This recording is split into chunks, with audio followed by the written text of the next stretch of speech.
নমস্কাৰ স্বাগতম জনাইছো ক্ৰেজি আছামিজ জিকে অন্য এটা ভিডিঅলৈ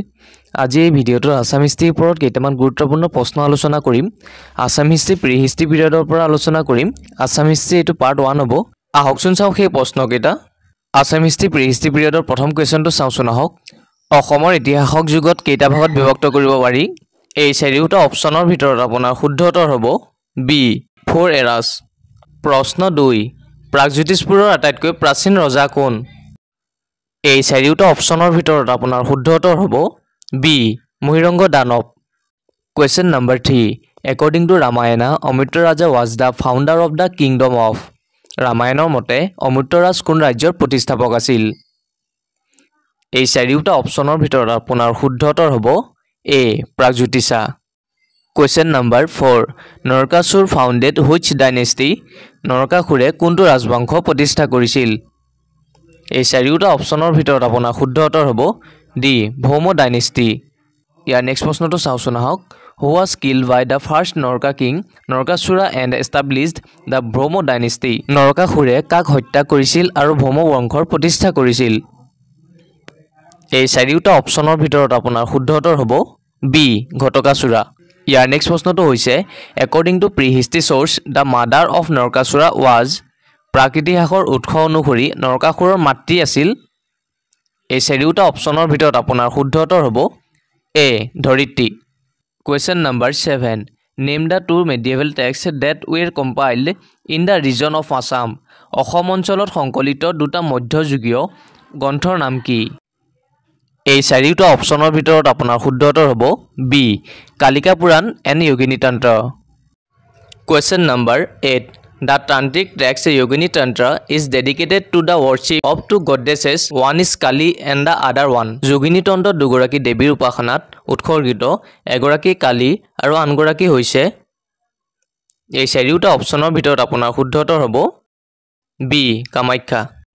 Question number 9 According to which of the following Purana the temple of Kamakhya was in the center of Kamrupa নিম্নলিখিত কোনখন পুৰাণ অনুসৰি কামাখ্যা মন্দিৰটো কামৰূপৰ কেন্দ্ৰত আছিল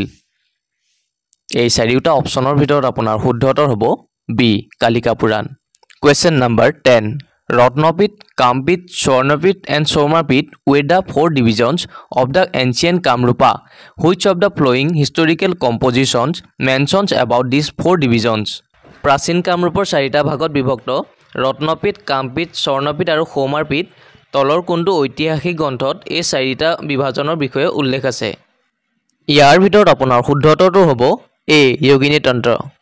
Question number 11 Hinduism was established in Pragjyotishpura by the king কোন ৰজাৰ দ্বাৰা প্ৰাগজ্যোতিষপুৰাত হিন্দু ধৰ্ম প্ৰতিষ্ঠা কৰা হৈছিল ইয়াৰ ভিতৰত আপোনাৰ শুদ্ধ উত্তৰ হ'ব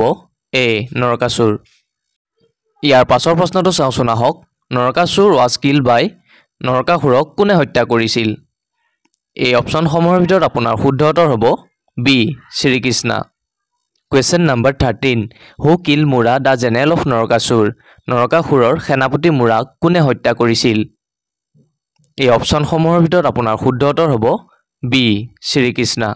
Question number 14 According to the epic Mahabharata who ruled the Pragjyotishpura kingdom during the Kurukshetra war মহাভাৰতৰ মতে কুৰুক্ষেত্ৰ যুদ্ধৰ সময়ত প্ৰাগজ্যোতিষপুৰৰ ৰাজ্য কোনে শাসন কৰিছিল এই অপচনসমূহৰ ভিতৰত আপোনাৰ শুদ্ধ উত্তৰ হ'ব D Bhagadatta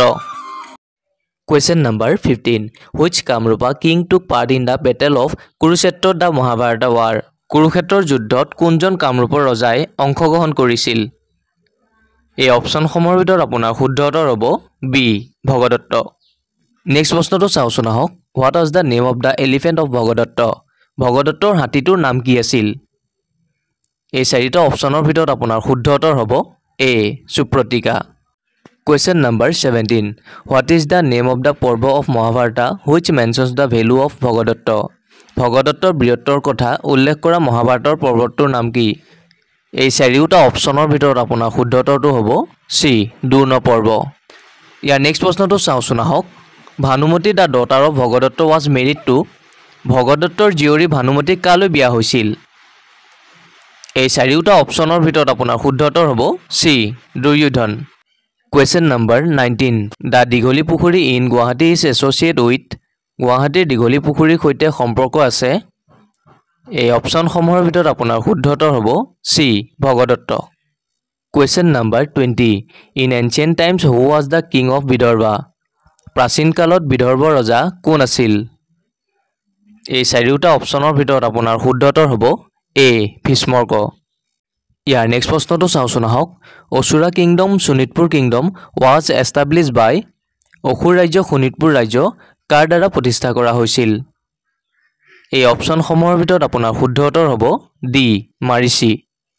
question number 22 who was the contemporary of Narakasura in the middle Assam মধ্য অসমত নৰকাসুৰৰ সমসাময়িক ৰজা কোন আছিল এই চাৰিওটা অপশ্যনৰ ভিতৰত আপোনাৰ শুদ্ধ উত্তৰ হ'ব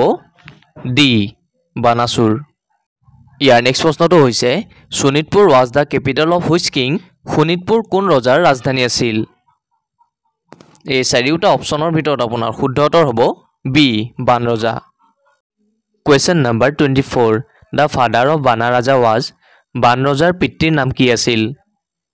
এই চাৰিওটা অপশ্যনৰ ভিতৰত আপোনাৰ শুদ্ধ উত্তৰ হ'ব A Bali question number 25 Tezpur was rule by which of the following king when Shrikrishna came for the rescue of his grandson Aniruddha যেতিয়া শ্ৰীকৃষ্ণই তেওঁৰ নাতি অনিৰুদ্ধক উদ্ধাৰ কৰিবলৈ আহিছিল তেতিয়া নিম্নলিখিত কোন ৰজাই তেজপুৰ শাসন কৰি আছিল এই চাৰিওটা অপশ্যনৰ ভিতৰত আপোনাৰ শুদ্ধ উত্তৰ হ'ব চি বান ৰজা এনেধৰণৰ প্ৰশ্নসমূহৰ বাবে আমাৰ চেনেলটো লাইক শ্বেয়াৰ আৰু ছাবস্ক্ৰাইব কৰি ৰাখিব ধন্যবাদ জয় আই অসম